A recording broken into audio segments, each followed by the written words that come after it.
Kami sa 3rd Infantry Division, Mm.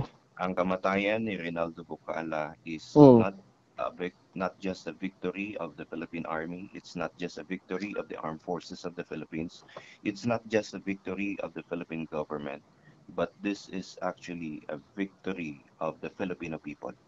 Mm. Sapagkat si Rinaldo Bucala ay isang notorious na terorista na Mm. nag-ooperate sa isla ng Panay. Ini ang matigda nga pahayag ni Army Major Zenon Pancito III, spokesperson sang 3rd ID sang Philippine Army, sa exclusive interview sang Radyo Bandera Iloilo sa iya.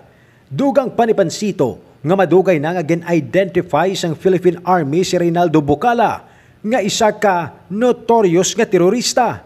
Madumduman nga sanggin talikdan nga Biyernes taknalas 8 sang gabi sanggin kasasang katapos ang Criminal Investigation and Detection Group o kon CIDG-6 ang pag-issue sang warrant of arrest sa temporaryo nga ginatinira ni Bucala sa Providence Subdivision sa Barangay Balabag sa Banwasang Pabia, Iloilo.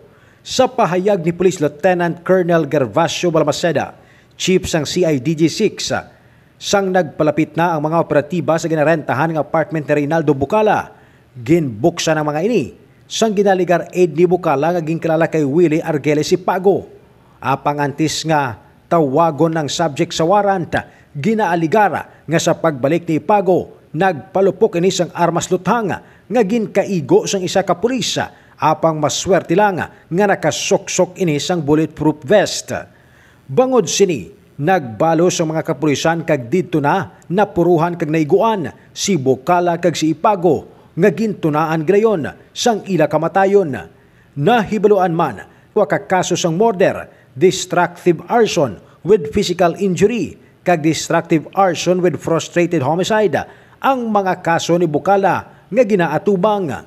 Si Bucala ang ginkilala man sang Philippine Army nga si alias Bading, ang bana ni Maria Concepcion Concha Araneta nga ginapatihan Deputy Secretary sang Kilusang Rehiyong Panay.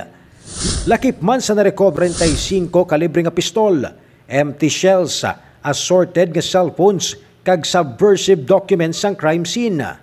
Samtang nagpagwa naman sang pahayag si PNP Chief Guillermo Eliazar nga ila man ginabaton ang reklamo pananglitan nga mayara sang kasalanan ang mga kapulisan, apang suno pa sa iya may kaugalingon nga investigasyon man ang ilang ahensya na tuhoy sa ginhiwat nga operasyon. Sa karon, wala pa makapagwa sang konkreto nga pahayag ang ginakabig rebelde nga mga grupo sa kamatayon sang ginapatihan ila nga leader. Mga balita nga to na tipon gikan sa probinsya sang Iloilo. Ray Espeha Umalay, nagabandera sang matudtod nga serbisyo publiko kag kalingawan na sa Iloilo. Radyo Bandera.